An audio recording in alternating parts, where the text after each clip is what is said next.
Bienvenue sur l'épisode 2 de notre projet complet inédit de conception de l'application WhatsApp de A à Z avec Code Source à l'appui.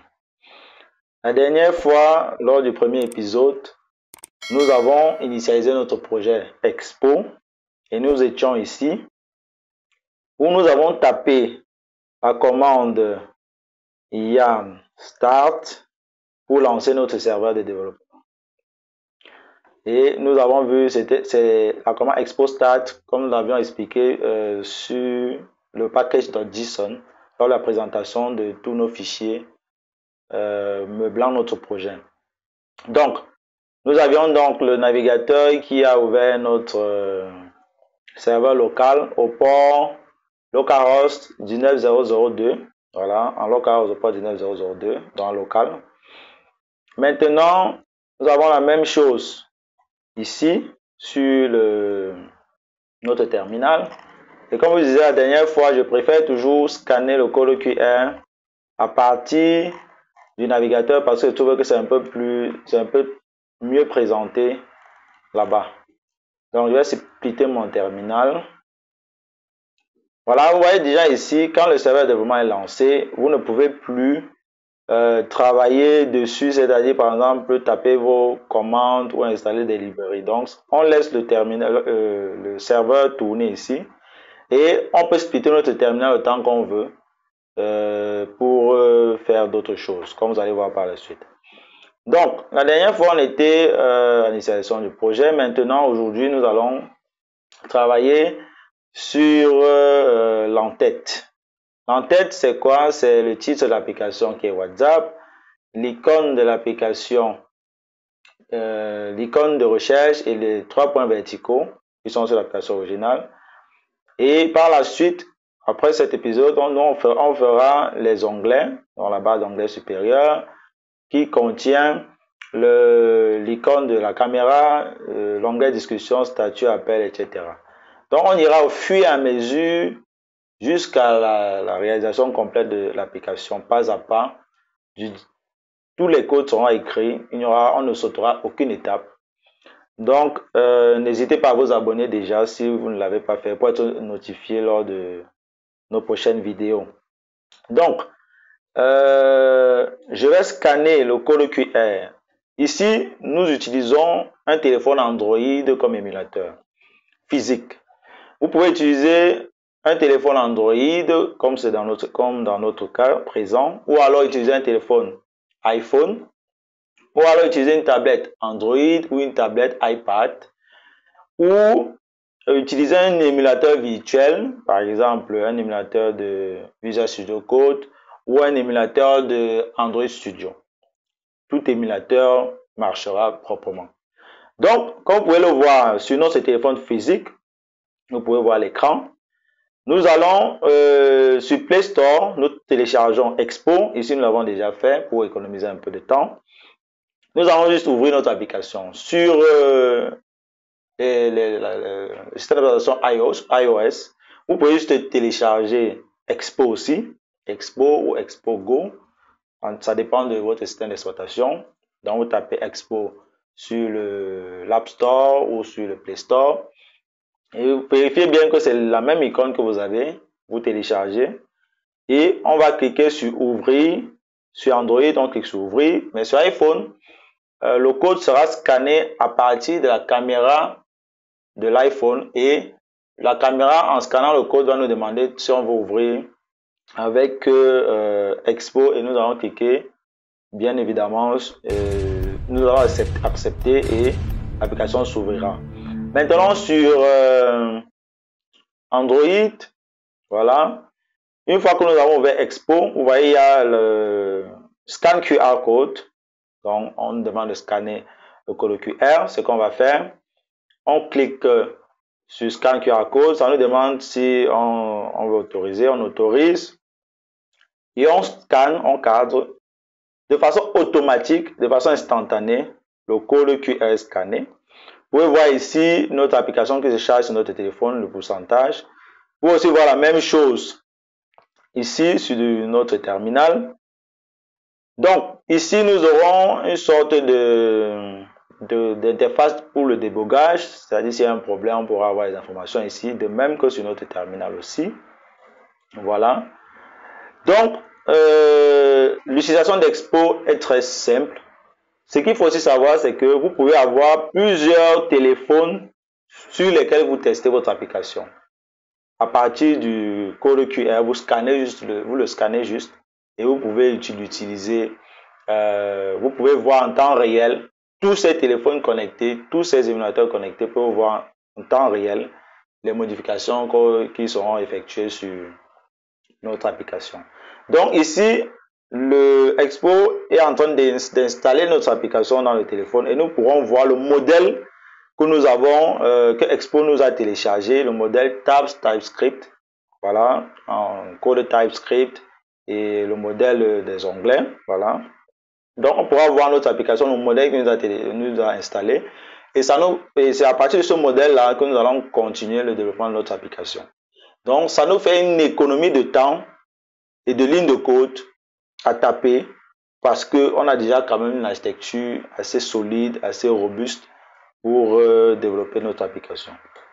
Donc c'est pourquoi c'est très important d'utiliser les dernières technologies quand vous travaillez parce que les mises à jour ne font qu'améliorer l'efficacité, la robustesse et le temps de développement.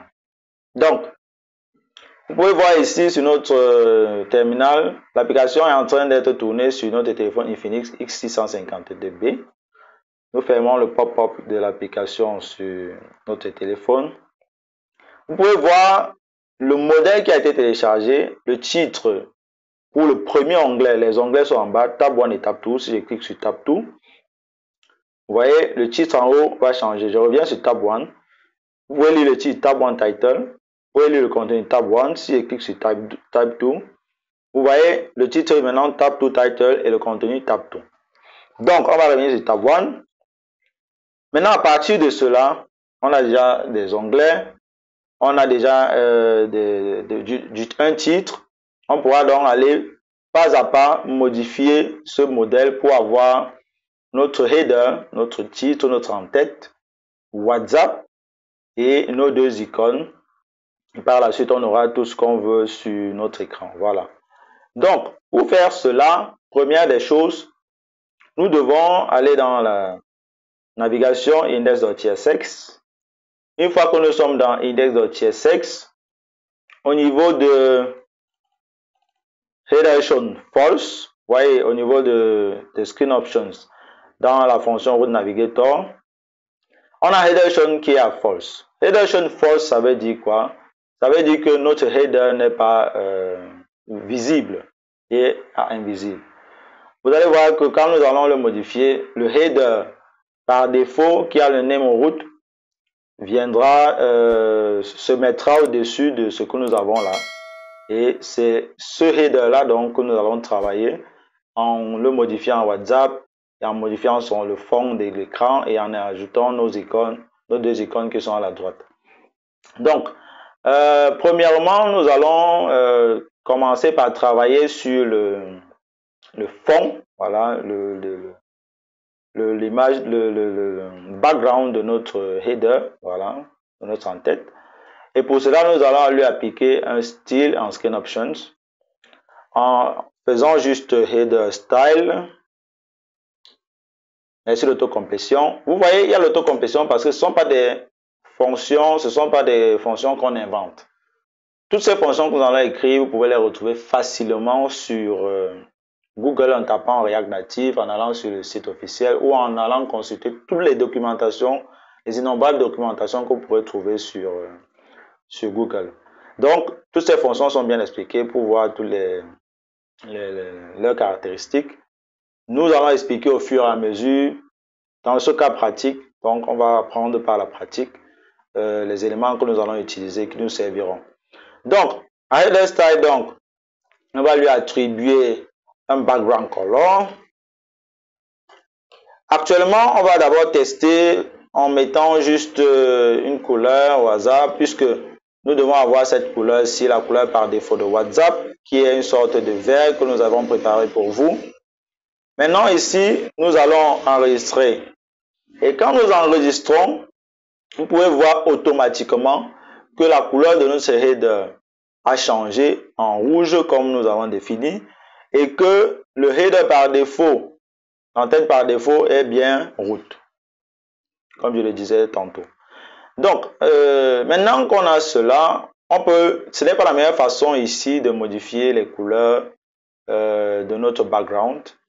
Pour modifier les couleurs, comme l'avons vu précédemment dans la vidéo, le premier épisode, dans les constants, nous avons le fichier colors qui contient toutes les couleurs de notre application. Donc, une fois qu'on est dans colors, voilà, dans constants colors, vous voyez, on a deux constantes, thin color light et thin color dark. Et on a un export default light et dark. Donc ça c'est pour le mode clair et ça c'est pour le mode sombre. Ici nous sommes en mode clair. Pour avoir ceci, c'est en mode clair. Donc nous allons travailler avec le mode clair. Maintenant, ici vous voyez thin color light qui est dans light et dans tint. C'est ce thin color light qu'on va utiliser comme comme la couleur de fond de notre header. Et pour cela, donc, nous devons modifier cette constante-ci, thin color light, en la valeur par défaut de la couleur que nous avons préparée pour vous, que vous pouvez retrouver ici, thin color.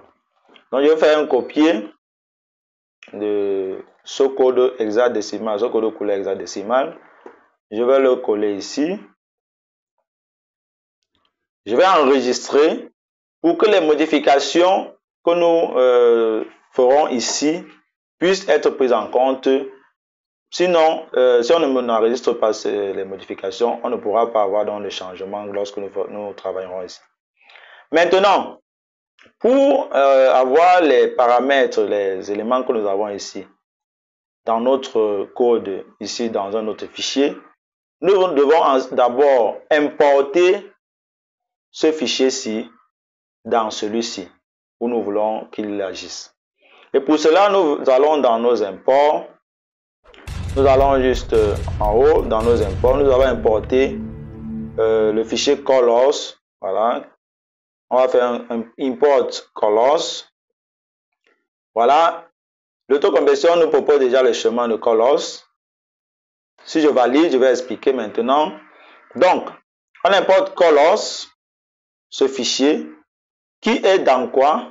From. Avant d'arriver dans ce fichier-ci, dans ce fichier colors.ts, il faut savoir qu'on est dans index.tsx, bien sûr. Et maintenant, dans index.tsx, index.tsx est dans navigation, dossier navigation.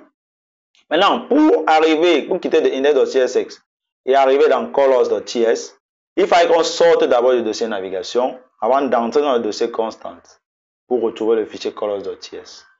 Ça veut dire quoi? Pour sortir donc d'un dossier, comme on est dans index.tsx, pour sortir de cette navigation, on tape deux points slash.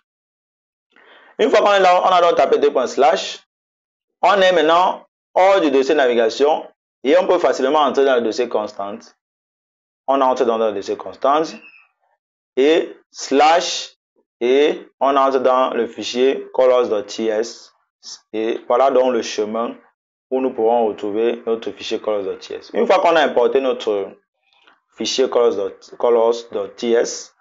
vous pouvez voir ici, ce n'est pas encore lumineux comme ici parce que nous ne l'avons pas encore utilisé. C'est la beauté de notre éditeur. Donc, maintenant nous allons utiliser notre couleur thin color light qui est dans notre variable en export default light tint. Voilà. Maintenant, pour ce faire, nous allons modifier ceci comme c'est une variable. On va enlever les guillemets. En bas, on aura plutôt quoi? Le fichier qu'on a importé, c'est quoi? Colors. Voilà. On aura colors. Dot. Vous voyez, l'autocomplétion nous suggère directement ce qui est à l'intérieur de notre fichier en export default light et dark. Maintenant, comme on est en mode light, on va taper light. Dot. Directement, on a les éléments qui sont dans light. Vous voyez, on veut cet élément, c'est tint. Et on tape donc tint. Si nous enregistrons, vous pouvez voir automatiquement que notre background a changé. Maintenant, une fois que nous avons le background qui est exactement ce que nous voulons, similaire à l'application originale WhatsApp. Il va falloir travailler maintenant sur la couleur du header. Ici, par défaut, la couleur est noire, donc on la changer en blanc. Donc, pour le faire, donc, c'est aussi simple. Une fois donc qu'on a notre background color qui est la couleur par défaut de WhatsApp, le header, nous allons ajouter le background pour notre header tint color, pour notre header tint. Et pour cela, donc, nous ajoutons header tint color. Donc, header tint color, c'est pour la couleur de notre en-tête, donc du titre de notre en-tête. Donc, header tint color, nous allons faire la même chose comme précédemment, importer notre couleur de notre fichier colors. Ici, la couleur blanche que nous voulons, c'est celle-ci, code de couleur hexadécimal FFF. Donc, c'est la valeur de background. Donc, on aura colors.light.background. Voilà. Donc, on va juste mettre colors.light.background. Si nous enregistrons, vous pouvez voir que notre background, la couleur de notre header est bel et bien blanche maintenant au lieu de noir avant. Une fois que nous avons cela, sur iOS, ce n'est pas centré à gauche comme sur Android. Donc, pour ceux qui sont sur iOS, nous allons centrer à gauche. Pour centrer à gauche notre header, nous faisons juste un header title align que nous allons mettre à left. Voilà. Nous sommes déjà à left, donc vous ne pourrez pas voir les modifications, mais sur iOS, vous les verrez. Maintenant, nous devons mettre notre header en gras. Ici, sur l'application originale, nous avons du gras, alors que maintenant, nous n'en avons pas encore. Donc, pour ce faire, nous allons lui appliquer un style, header title style. Donc, le style du titre de notre header, le title style. Nous allons lui appliquer un font weight.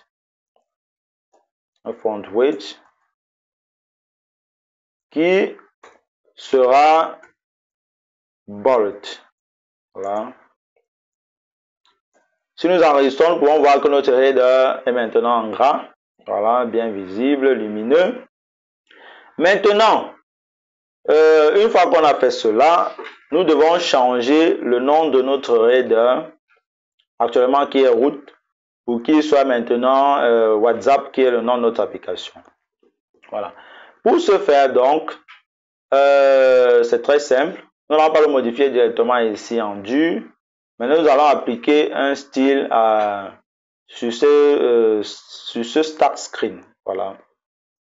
Donc, pour ce faire, après notre component, nous ajoutons des options. Voilà.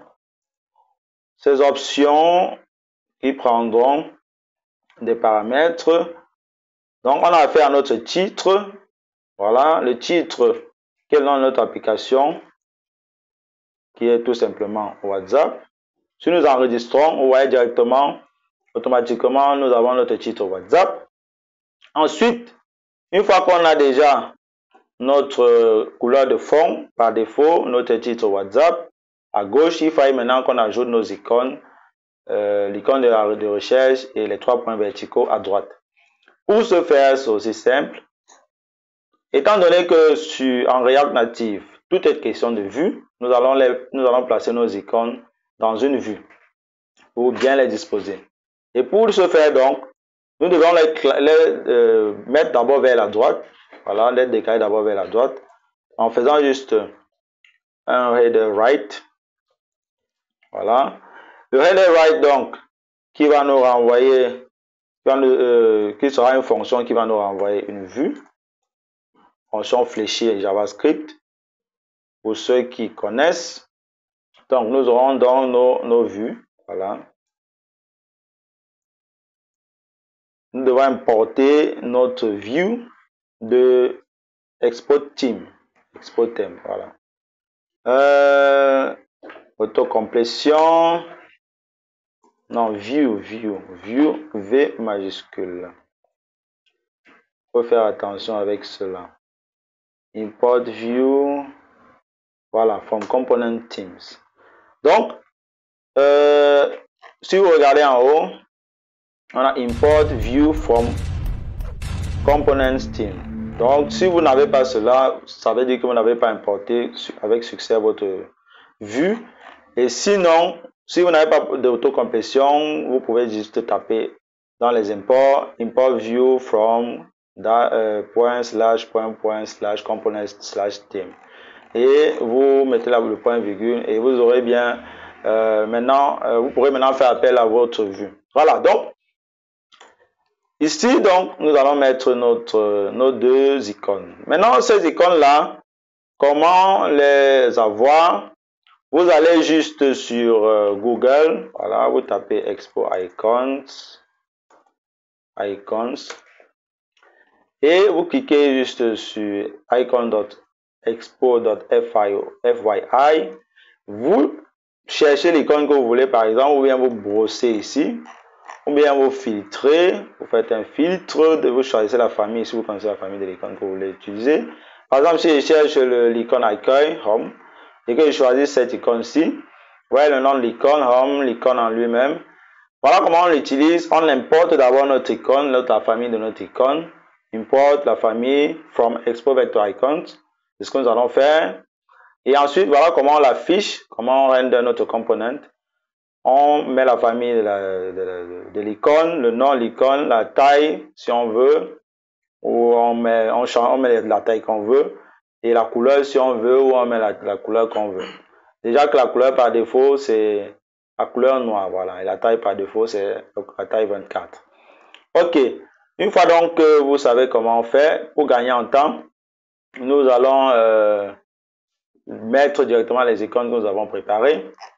Donc, nous allons importer, comme on a vu précédemment, les familles de nos icônes que nous allons utiliser. Et ces familles-là, donc, pour la première icône, voilà, on fait donc un import from vector icons,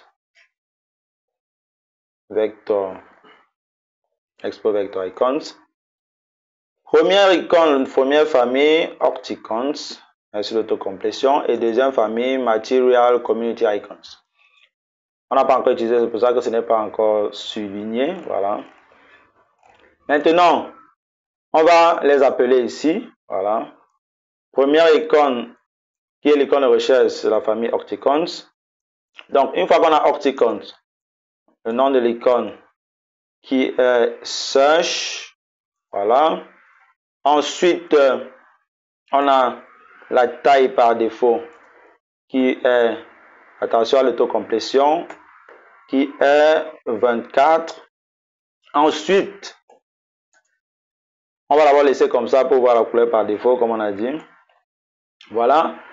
Si nous enregistrons, vous pouvez voir automatiquement l'icône de recherche est déjà là. Voilà.